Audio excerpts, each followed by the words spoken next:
안녕하십니까. 고정근의 쏙쏙 경제 고정근입니다. 오늘은 9월 2일 목요일 아침입니다. 목요일 아침에 시사회를 시작하겠습니다.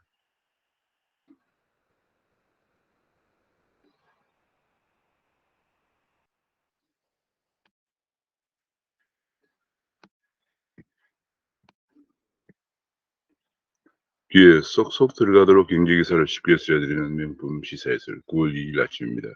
구독과 알림 설정을 부탁드립니다. 지금 이제 어제부터 이제 가을 정기국회가 개회가 되었습니다. 문재인 정부의 마지막 정기국회입니다. 마지막 정기국회 예산안에 관해서는 어제 제가 말씀을 드린 적이 있습니다. 가장 중요한 것이 예산안을 처리하는 것이고요. 예산안도 사상 최대 600조 원의 예산을 어제 편성해서 국회에 제출했습니다. 그 외에도 이제 법안들이 굉장히 많이 이번에 21대 국회에는 그냥 법안들이 폭주하고 있습니다. 박근혜 정부 내내 법안들이 15,900건 정도인데 문재인 정부는 벌써 지금 이제 한 1년 조금 못 남게 남았습니다만 26,856건이 지금 법안이 어 발의가 되었습니다. 가결률은 24%입니다. 박근혜 정부 때 가결률은 34%고 이명박 정부 때 가결률은 35%에 비하면 가결률은 낮은데 법안은 무작정 그냥 제출하는 그런 편입니다. 거대 여당을 180여 석의 거대 여당을 등에 업고 그냥 무소불위로 법안을 내놓고 처리하는 그런 상황입니다. 가장 중요한 것이 인제 권력기관 개 개편하는 공수처 검경수사권 조정 등 그다음에 선거법 연동형 비례제를 도입하고 임대차 3법, 기업규제 3법, 노동조합 3법 그다음에 뭐 남북관계법, 언론중재법 이번에 지금 문제가 되고 있는 이런 것들이 지금 현재 뭐 그야말로 전부 다 권력과 관련된 이런 부분들을 무소불위로 처리를 해 왔습니다. 이번 국회도 노동이사제라든지 이런 것들 노동이사제 공공기관 노동이사제 도입 그다음에 예타 대상 사업비 기준을 1,000억 원으로 올린다든지 국가재정법을 개정해서 2025년부터 재정률 도입한다. 아이 진작부터 도입한다고 오랫도록 얘기됐었는데 계속 미정미정 안 하고 있다가 다음 정부에 도입한다 그런 얘기죠. 등등 뭐 지금 이렇게 많은 법안들이 제출돼 있습니다. 그런 가운데 노동계획이나 연금계획이나 재정계획이나 교육계획은 혁신적인 법안은 손도 못 대고 있다. 그런 얘기입니다. 혁신에는 관심이 없습니다. 혁신은 관심이 없고 오직 권력 유지, 펜가르기 뭐 이런 데만 관심을 가지고 법안들이 계속 이번 마지막 국회까지 그런 법안들이 계속 제출되고 있는 그런 상황입니다. 이번 마지막 국회에서는 그동안의 문재인 정부의 집값 폭등이라든지 고용 쇼크, 안보 불안 이런 문제에 관해 역주행에 대해서 정책을 따지는 그런 국회가 되어야 될 것이다 하는 어 지적이 나오고 있습니다. 지금 이제 그 코로나 바이러스는 일 주일 만에 다시 2,000명대 확진자가 나왔습니다. 어제 2,025명의 확진자가 나와서 일 주일 만에 2,000명을 넘었었다. 그래서 아마도 수도권 4단계를 2 주도 연장해서 10월 3 일까지 4주 연장 검토를 하고 있다. 10월 3 일까지 4주 연장 검토하고 있는데 아마 10월 3 일에 개천절이죠. 개천절이니까 또 개천절 집회와 관련이 있을 것으로 생각이 됩니다. 집회를 못하게 하는 가장 중요한 것이 요즘은 이 코로나 거리 두기 연장이죠. 이번에 추석 모임에서는 접종 완료자는 인원 제한에서 빼준다 뭐 이런 얘기까지 완전히 지금 뭐 코로나로 인해서 국민들이 그야말로 정부에 의해서 조종을 모든 것을 조종당하고 있는 그런 상황입니다. 근데 공급 지원 모두나 600만 분이 이르면 오늘부터 도입이 되는데 루마니아에서 백신 150만 회을 도입한다. 근데 루마니아라는 나라가 뭐 백신을 생산하는 국가도 아닙니다. 근데 백신을 구입해 두었는데 만기일이 다가오는데 루마니아 국민들은 백신을 안 맞으려고 그런다고 그래요. 아무리 해도 백신을 안 맞기 때문에 백신이 남아도는데 유효기한이 거의 끝나가기 때문에 한국에서 백신을 도입한다. 그런 150만 회분을 가져온다 얘기입니다. 뭐 이것은 우리가 백신 거지국이 다 됐다. 백신을 제때 확보를 못해서 이런 루마니아 같은 데서 확보한 백신까지 가져다 쓰는 참 불쌍한 국가가 되었다. 이런 지적도 나오고 있습니다. 어젯밤에 오늘부터 파업을 하기로 했던 보건노조 어젯밤에 새벽에 5 대형점에 관해서 극적으로 타결을 봐서 파업은 다행히 하지 않게 되었다고 합니다.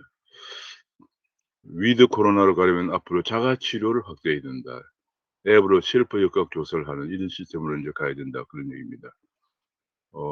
지금 기존의 추적 검사하고 치료하는 이런 개념보다는 인제 접종 완료자에게는 인원 제한을 해제하고 밀접 접촉자에게는 자동으로 검사를 알리는 이런 방향으로 인제 좀 방역 체계가 바뀌어야 된다 그런 얘기가 나오고 있고요.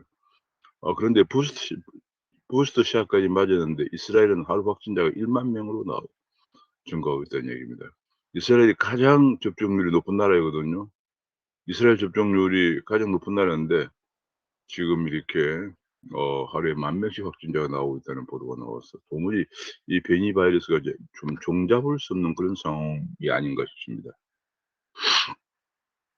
지금 국가 채무가 1,000조인데 이 금융성 채무와는 달리 적자성 채무는 순전히 우리 세금을 메꿔야 되는 그런 것만 적자성 채무만도 내년도에 700조에 달한다 그런 얘기입니다.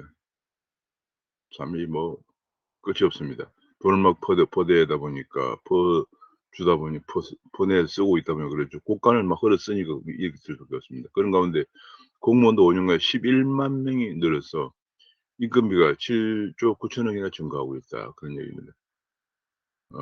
정말 뭐 끝이 없습니다. 우리나라 공무원 수가 일본의 2배 정도 된다는 그런 보도도 나오고 있습니다. 우리는 공무원 임금비가 41조다. 중앙정부 임금비가 41조다 라고 합니다. 그런 가운데 건강보험료와 이어서 건강보험료를 올렸는데 또 고용보험료도 내년 7 월부터 올린다. 그런 얘기가 나왔습니다. 지금 뭐 고용보험이 생생되고 퍼주다가 고용보험 금 지급을 계속 확대하고 하다 보면은 이렇게 되는 거죠. 결국은 음 고용보험금이라고 하는 것은 직장인 다닐 때 보험료를 냈다가 보험금을 냈다가 나중에 보험료를 냈다가 나중에 인제 직장을 잃게 되면 보험금을 받는 건데 지금 뭐 제대로 내지 않는 사람들까지 마구 그냥 고용보험금을 지급하고 기간을 늦추고 또 금액도 확대하다 보니까 이런 일이 계속 생기고 있습니다. 지금 고용보험기금이 계속 인상하지 않을 경우에는 계속 기금 자체가 지금 이거 기금 자체 여기도 지금 가까스로 뭐 유지가 되고 있는 것처럼 보이지만은 이것이 정부에서 7조 9천 원을 빌려왔기 때문에 그렇습니다. 이 7조 9천 원을 빌려와서 지금 내년에 1조 원 정도 고용보험 기금이 없으면 고용보험금을 못 주잖아요. 일 7조 9천 원이나 빌려와 가지고 지금 내년에 1조 원 정도의 흑자를 기록하는데 이래서는 안 되니까 보험료를 올릴 수밖에 없다. 인제 그런 얘기죠. 결국은 막 퍼주는 전국민 고용보험이란 허울 좋은 이런 정책 때문에 국민들만 피해를 보고 있습니다. IMF 때도 한 번 올렸는데 문정부는 2번이나 올리는 사상 최초의 한 정부 내에 2번이나 올리는 사태가 벌어지고 있다. 그런 얘기고요. 이게 뭐 그런데도 계속 문재인 대통령의 공약 사항인 전국민 고용보험을 위해서 계속 대상을 늘린다. 택배나 프리랜서나 예술인 등등 내년엔 또 플랫폼 노동자 등등 보험료를 제대로 내지 않는 사람들에게도 보험금을 지급합니다. 보험료 제대로 안 내는 것도 정부에서 내준다고 그래요. 뭐 설상가상입니다. 자 그리고 뭐 그러다 보니까 속임수로 타낸 금액이 2년 사이에 10 배나 증가했다. 가짜 직원 등록, 허위 휴직서 제출, 부정 수급 등등 뭐 이런 것들이 실업급여가 2년 사이에 이런 속임수로 타는 금액이 2년 사이에 10 배나 증가했다 그런 얘기가 나왔습니다. 이제 세금과 준조세가 오르지 않는 게 없다. 그런 가운데 4대 보험 8대 사회보험 8대 사회보험이라고 하는 것이 인제 4대 보험과 4대 연금인데요. 고용보험, 건강보험 같은 그런 4대 보험과 그다음에 국민연금, 군인연금 등등 그런 4대 연금을 우리가 4대 8대 사회보험이라 그러는데 전부 다 세금으로 19조 원을 작년에 세금으로 19조 원을 메꾸었다 이런 얘기가 나왔습니다. 계획은 하질 않고 지금 인제 4대 연금 및 4대 보험 국가지원금이 작년에 19조 원에 달했다고 합니다. 이미 공무원 연금과 군인연금은 뭐 오래전부터 바닥이 나서 지금 거의 어 재정을 메꾸고 있는 상황이고요. 그 외에도 뭐 건강보험이나 이런 거 국비 보조 건강보험 국비 보조가 7조 5천억 억인데 내년에는 10조 4천억 억으로 늘어날 전망이다. 뭐 전 국민 고용보험한다, 문케어한다 뭐 등등 계획은 전혀 하질 않습니다. 지금 공무원연 군인연금은 국비를 가지고 보조해 주는데도 지금 보통 한 3,400 정도 되죠, 평균으로. 국민연금은 국민들이 세금을 내는 국민연금은 평균 한 80만 원밖에 안 됩니다. 그런데 그렇게 적게 받는 사람들이 세금을 내서 공무원이나 3,400 받는 공무원이나 군인연금을 충당해 주고 있으니 이게 말이 안 되는 거죠. 일본서는 벌써 그래서 이걸 통합했습니다. 우리는 뭐 계획이라고 하는 말은 앞에서 우리가 본 것처럼 연금 계획이다 이런 거, 노동 계획이다, 연금 계획이다 무슨 계획이란 말은 전혀 이번 정부에서는 언급도 하지 않고 있는 상황. 해야 할 일은 안 하고 오직 파퓰리즘만 남발하고 있는 그런 상황이죠. 이번에 뭐 언론법에 대해서 너무 문제가 많으니까 8인 협의회를 출범을 했는데 벌써 출범하자마자 여기서 가장 문제가 됐던 게 명백한 피해 뭐 명백한을 빼자고 하는 그런 강성들을 여당에서 배치했다. 출발부터 비극하고 있는데 협상한다면서 친문 강경파를 내세우고 강행을 엄포하고 있다. 그런 얘기 나왔고요. 여당에서는 합의안이 안 나와도 27일 날 처리하기로 합의했다 얘기하는 반면에 야당은 "무슨 소리냐. 합의를 하는 것이 먼저다." 하는 그런 주장을 벌써 엇박자가 나오고 있습니다. 합의안이 안 나오면 늦춰야 된다고 그러고 여당은 여당 원내대표는 "언론법 27을 무조건 상정해야 된다." 뭐 이런 벌써부터 여야 원내대표들의 합의가 나오기 하루도 안 돼서 벌써 다른 소리가 나오고 있습니다. 야당이 지금 여당이 야당 시절에는 언론 자유를 외치던 사람들이 권력을 잡자 유례없는 악법을 붙이고 있다. 히틀러 이 개별세 그림자가 어른거린다. 8인 협의체도 명분 쌓기에 불과하다. 그런 얘기고요. 그런 가운데 유엔에서 한국의 언론법이 언론 자유에 중대한 위협이 된다는 그런 보고서를 계속 내고 있고요. 지금 크게 네 가지를 지적하고 있습니다. 유엔 지적은 당국의 과도한 재량권을 보유해서 자의적인 법 집행 가능성이 크다.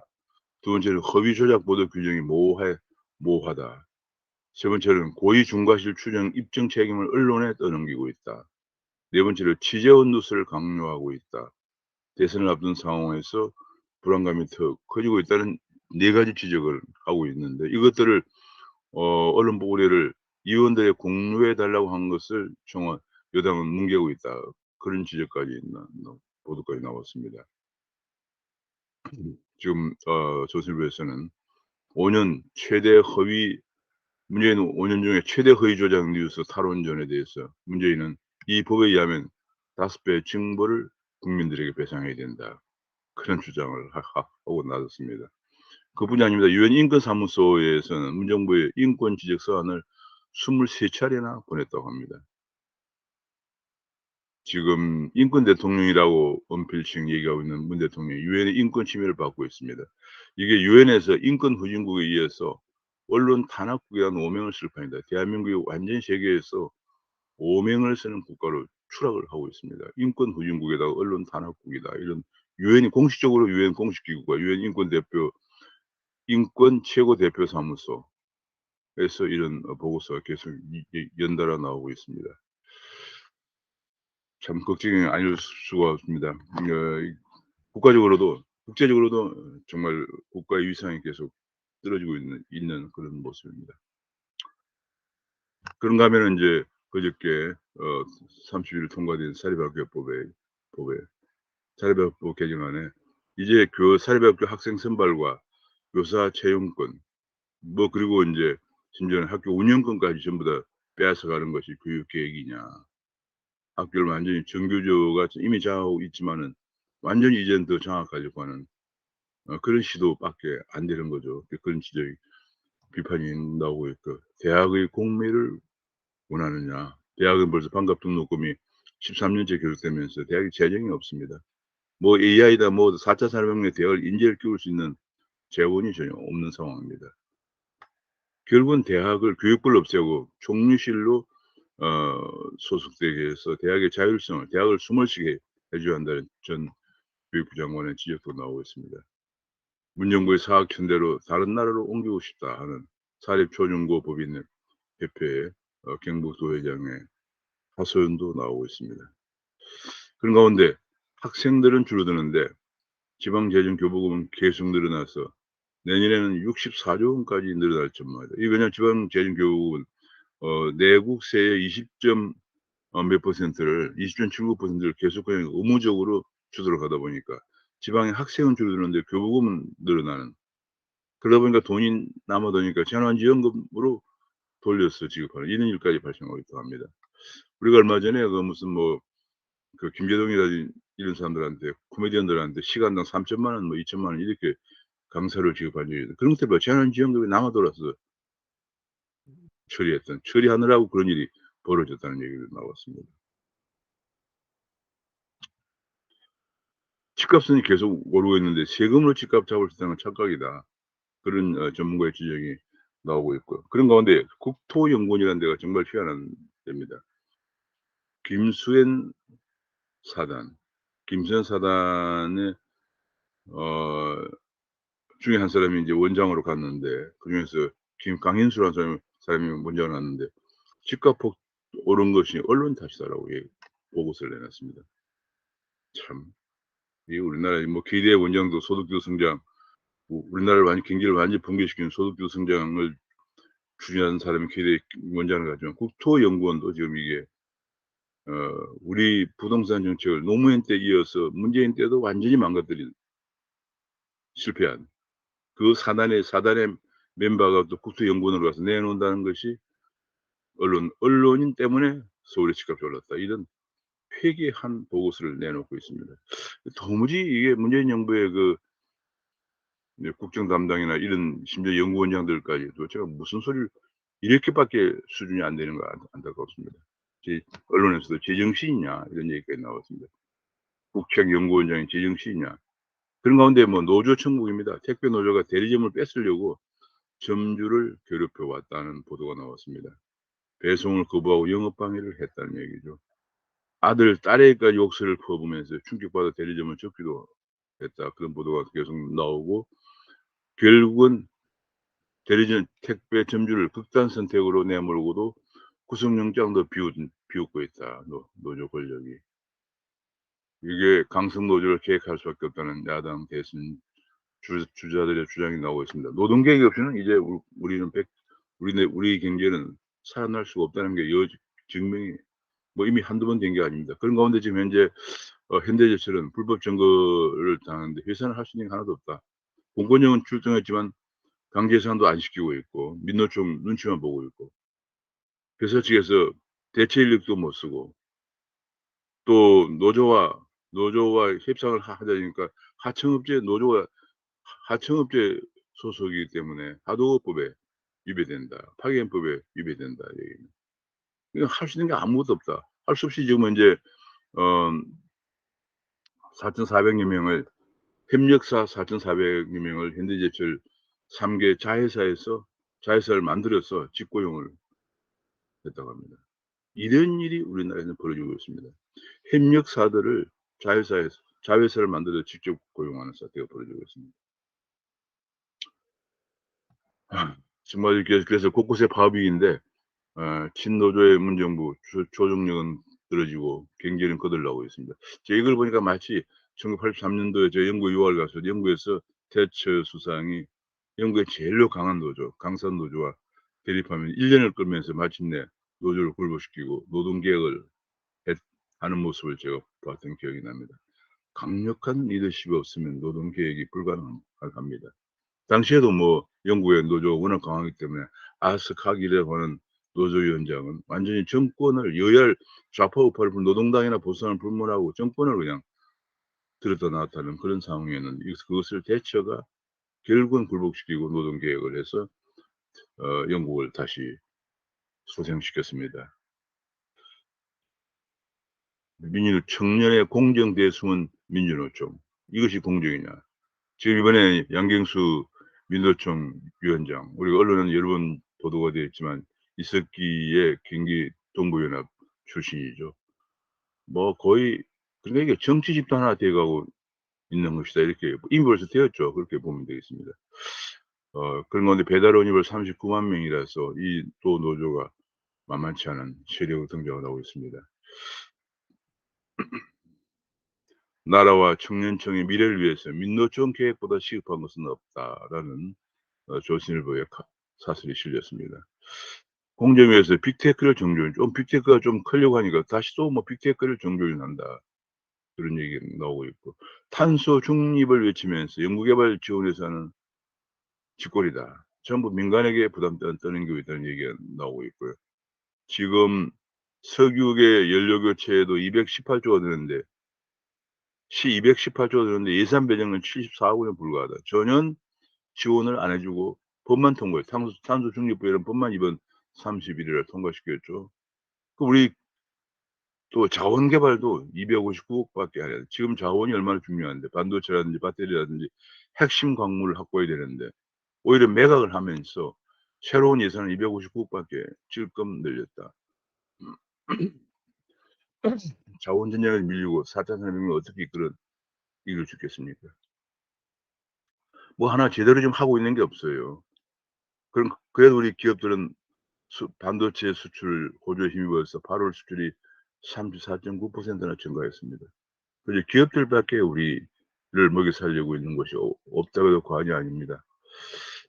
암호화폐 가격은 다소 조금 반등을 했어요. 지금 뭐 거의 비트코인은 48,416달러, 이더리움은 드디어 3,760달러까지 올라갔습니다. 이더리움이 파직지수로 올라가고 있습니다. 지금 보면은 한국에서도 비트코인이 5,624만 원을 기록하고 이더리움이 437만 원을 기록했습니다. 이더리움이 이게 437만 원을 얼마 전까지 300만 원 내외였는데 지금 바로 며칠 사이에 벌써 437만 원까지 올라갔습니다. 이 급등을 하고 있습니다. 그런 가운데 한국의 가상화폐 거래소 코인빗이 계좌를 개설 못해서 온라인 출금 서비스를 중단한다고 발표했습니다. 그런 가운데 지금 계좌를 개설하고 있는 비선과 코인원도 농협에서 개설하고 있는데 농협이 더 재연장할 것인가를 조만간에 결정한다고 합니다. 여당의 계속되는 규제에 맞서서 야당에서 암호화폐 지원에 시동을 걸고 있다. 가상자산 특별위원회 입법 토론회를 개최했다고 합니다. 주가는 지금 외국인들이 이틀째 매수로 돌아서면서 주가가 올라갔습니다. 미국의 주가는 다우는 떨어지는데 나스닥은 최고치를 기록했습니다. 어제 발표된 미국의 고용 지표가 예상치를 크게 하회했습니다. 8월 ADP 비농 고용 지수가 전월보다 37만 명을 기록했지만 예상치는 60만 명이기 때문에 예상치보다 크게 하회를 했습니다. 그러면서 다우는 떨어지는데 반면에 이렇게 되면 테이퍼링이 늦어지지 않겠느냐 하는 의견이 월가에 확산되면서 다우는 최고치를 기록했다고 합니다. 이렇게 그 민간 고용이 예상치의 60% 밖에 나오지 않아서 조기 테이퍼링도 조금 물 건너가는 것이 아닌가 하는 건 조심스러운 전망이 나오고 있습니다. 지금 금융 지주회사들의 절박감이 어마어마합니다. 금융 지주회사들도 인뱅을 해야 한다. 그런 얘기까지 나오고 있습니다. 지금 뭐 카카오뱅크 하나의 그 시총이 약 44조 정도를 기록해서 하고 있죠. 그래서 국민은행 뭐 가장 큰 KB국민은행이 약 한 5조 정도 되는 거 생각하면 뭐 이거 벌써 2배 가까이 시총이 많습니다. 게다가 지금 여기 보면은 어 금융 앱의 월 사용자가 토스 같은 경우에 1,400만 명인데 만 명, 카카오뱅크가 1,300만 명인데 KB국민은행은 1,000만 명밖에 안 됩니다. 신한은행은 800만 명, 농협은행도 800만 밖에 안 됩니다. 그런 가운데 직원들은 4대 은행 평균이 은행 평균 하나가 평균이 14,000 명인데 카카오뱅크는 900만 950 명밖에 안 되고 지점은 4대 은행 평균이 845 곳인데 카카오뱅크는 물론 인베인게 지점이 없죠. 고정 비용에서 비교가 안 됩니다. 그러니까 이게 앞으로 조만간에 지금 브레이킹이라고 하는 뱅크 4.0을 쓴 사람 얘기로 앞으로 몇 년 이내에 거래에서 은행은 사라질 수밖에 없다. 이런 얘기 나오는 것이 예사롭지가 않습니다. 탄소 중립발 산업 재편이 되었죠. 이번 어제 탄소 중립법이 통과되어서 어쨌든 밀어붙인다. 그런데 뭐냐면 중국은 탄소를 줄인다면서 우리보다 10년 늦게 탄소 중립을 가겠다고 하면서 오히려 어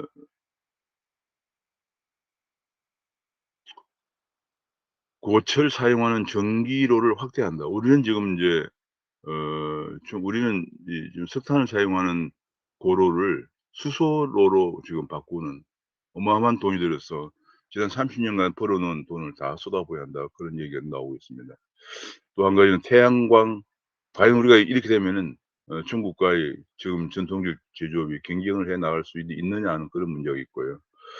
탄소 중립 계획에 태양광의 함정 지금 캘리포니아 같은 경우에 재생에너지 비중이 높은데 해질녘에는 태양광 출력 감소로 정전이 된다고 합니다. 이런 상황을 외면한 채 장점만 나열하고 해서 탄소 중립법을 통과시키고 2030 년까지 35% 2050 년까지 제로로 간다. 탄소 배출 제로로 간다. 과연 가능하겠느냐. 우리 경제가 과연 지탱할 수 있느냐 하는 그런 지적이 계속 나오고 있습니다. 그런 건데 어제 중요한 법안이 하나 통과됐는데요. 인앱 결제 금지법이라고 그래서 인터넷 앱이죠. 이게 무슨 얘기냐면 구글이나든지 애플 같은 데 우리가 앱이 있죠. 그 앱을 다운받으면 매출액의 30%를 가져갔습니다. 이 가져간 것이 그동안에 결제 수수료 형태로 가져갔는데요. "이거 안 된다." 그런 얘기예요. 다양한 결제 회사들이 어 결제에 참여할 수 있도록 해야 한다 하는 것이 인앱 결제 금지법입니다. 이게 구글과 애플이 자기 회사의 앱에 대해 자기가 결제하면서 엄청난 30%에 달하는 매출액의 30%면 어마어마합니다. 이런 걸 가져갔는데 그건 안 된다는 거죠. 세계 최초로 한국이 그런 법안을 만들었습니다. 어제 통과된 이거 파장이 한국뿐만 아니라 세계적으로 좀 큰 주목을 받고 있는데요. 이렇게 되면서 구글이나 애플에서 앱에 받으려면 결제가 이제 다양한 결제 회사들이 참여하니까 네이버나 카카오 글로벌 결제를 할 수 있는 네이버나 카카오가 웃는다는 그런 보도가 나왔습니다. 자 이게 뭐 인앱 결제 강제를 금지하는 것이 세계 처음인데 앞으로 이렇게 되면서 플랫폼 갑질을 막는 전환점이 되어야 할 것이라는 보도가 나왔습니다. 이것이 끝이 아니다. 하는 전문가 지적이 있습니다. 계속 좀 이렇게 되면은 이용자의 피해가 발생할 수 있기 때문에 이용자의 피해가 발생할 수 하지 않도록 지속적으로 관찰을 해야 한다 하는 얘기가 나오고 중국의 대만의 TSMC에 이어서 TSMC도 저번에 파운드리 가격을 20% 반도체 가격을 20% 올렸는데 삼성도 20% 올린다는 보도가 나왔습니다. 현대차가 드디어 메타버스의 테마파크를 현대 모빌리티 어드벤처를 메타버스에서 만들어서 공개를 어제 했다고 합니다. 이번에 아프가니스탄을 두고 가장 중요한 교훈은 '하늘은 스스로 돕는 자를 돕는다.'는 역사적인 교훈이다. 아프가니스탄이나 베트남은 너무 부패했기 때문에 심지어는 미군이 지원해 준 군사 장비도 텔리반에 오히려 팔아서 혹은 베트남도 마찬가지였죠 옛날에. 어 베트콩에 팔아서 배를 채우는 그런 공무원들이 있는 사회에서 미국의 지원은 밑 빠진 독에 물 붓기였죠. 그래서 그래서 결국 출근을 하자마자 바로 텔리반이 바로 복귀하고 베트남에서도 베트콩이 바로 점령을 했습니다. 그런 건데 이번에 레이건은 이제 중국과 러시아 사이버 공격 핵 확산에 집중하겠다는 전략 변화를 예고했으며 "다른 나라를 위한 전쟁은 안 한다. 중국 위협에 집중한다." 얘기를 했고요. 심지어는 "지상전은 필요 없다." 이런 얘기까지 하면서 한반도에 지금 초유의 외교 도전이 닥치고 있다는 보도가 나왔습니다. 지금 미국이 아프간을 떠나서 중국 견제에 집중한다고 할 때, 그리고 앞에서 본 것처럼 "지상전이 필요 없다." 그러면은 정말 주한 미군 문제가 일상에 어떻게 될 것이냐는 문제되고, 게다가 지금 우리나라 내부에서도 주한 미군 철수를 계속 외치고 있고 평화협정을 외치고 있고, 심지어 미국 민주당에서도 한반도 평화법이 상정돼 있는 이런 상황입니다. 한국이 지금 어떻게 보면 외교 안보 면에서 지금 초유의 위기에 직면하고 있는 그런 상황입니다. 그 가운데 이 아프간 난민들 때문에 EU에서는 1조 원을 줄 테니 아프간 주변에 있는 국가들에게 받아 달라, 이런 얘기까지 하고 있다고 합니다.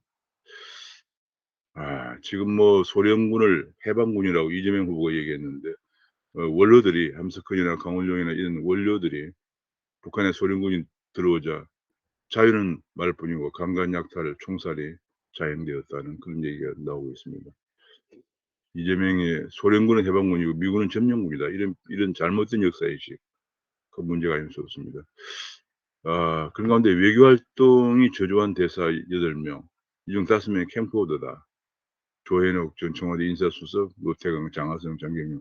주재국 정관계들은 안 만나고 외교는 안 하고 내치만 한다, 이런 얘기를 많이 합니다. 우리나라 주로 인제 외교관들이 세 그룹입니다. 하나는 전통 외교관들, 둘째는 캠코더 출신들, 세 번째가 인제 안기부나 군인 출신들입니다.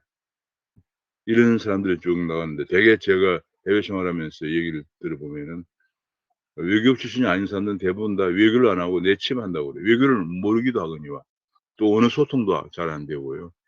외교 기본이 안 돼 있기 때문에 그렇게 한다더니, 여기에 외교 활동에 저조한 대사 8명 중에 5명이 캠프 출신이다.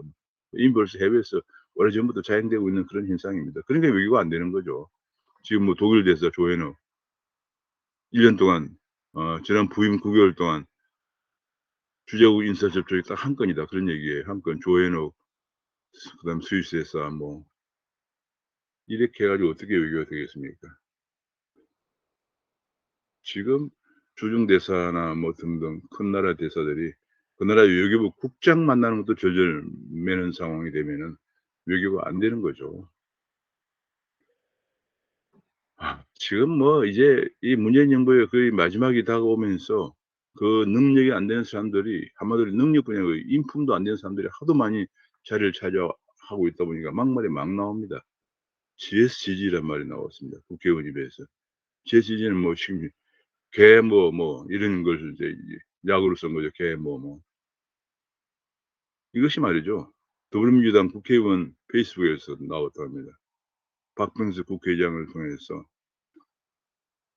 박병석 국회의장이 언론 처리를 이 27 일로 늦췄죠. 그러다 보니까 GSCG라는 욕설을 했다고 그러고, 심지어는 또 뭐 정철성 변호사라고 하는 사람은 광복회 광복회장이 뭐 정말 말도 안 되는 소리 많이 하는 거 하도 많이 봤는데, 그 변호사라고 하는 사람인데, 김영석 연세대 명예교수가 101 세인데 문재인 대통령을 비 비판을 자주 합니다. 그러자 "이래서 오래 사는 것이 위험하다는 옛말이 생겨난 것이다." 이런 얘기를 하지 않나. 뭐 심지어는 친문 강성지휘청은 박병수 의장은 역사의 반역자다, 뭐 계획을 가로막는 암덩어리다. 지금 뭐 그냥 완전히 정말 이게 정치나 국정은 고사하고 인성도 제대로 갖추지 못한 사람들이 자리를 차지하고 막말을 하게 되는, 대한민국이 어떻게 이렇게까지 추락했는지 정말 기가 막힙니다.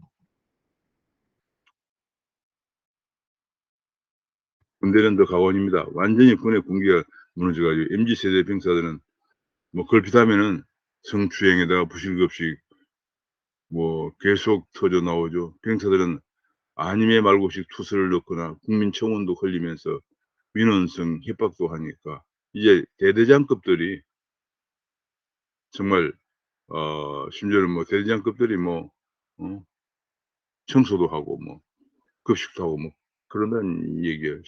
직접 식당 청소하고 반찬을 조리하는 상황까지 갔다 갑니다. 이렇게 해서 이 그래서 군 현장 대대장들은 서로 깊이 보직이 되었다고 합니다. 이렇게 되니까 이것이 군 기강이 이렇게 해서 제가 아프가니스탄 베트남 얘기가 남의 얘기 아닙니다. 계속 청년 하면서 일하다 보니까 군 기강까지 이렇게 완전히 지금 무너지고 있는 모습을 아침에 보도가 되었습니다. 게다가 지금 여론조사, 특정 후보나 특정 정당 지지를 유도하는 여론조사 업체가 적발되었다. 수사 의뢰를 안 했다. 그런 얘기입니다. 과태료만 물리고. 그러니까 뭐 심지어는 특정 뭐 지정당 업자 더불어요? 더불어 민주당을 유도하는 거죠. 이런 여론조사도 업체들이 지금 나와 있는 상황입니다. 그런데 여론조사에 가지고 지금 후보를 거의 결정하는 비율이 높아지고 있으니 기가 막힌 일이죠. 그러니까 서로 지금 후보 선발 방식을 두고 서로 낯을 피고 있는 상황입니다. 참 이게 뭐 한국이 제가 아침에 뉴스를 쭉 보면 뭐 하나 어디 제대로 돌아가는 데가 없습니다. 좌파 정당 5년 사이에 한국이 완전히 지금 뭐 붕괴되고 있는 그런 상황 느낌을 안 가질 수가 없습니다. 심지어는 뭐 외교와 우리의 생명과 바로 직결된 외교 안보 문제부터 시작해서 지금 뭐 경제, 정치 뭐 할 것 없이 참 너무 안타깝습니다. 오늘은 여기서 마치겠습니다. 감사합니다.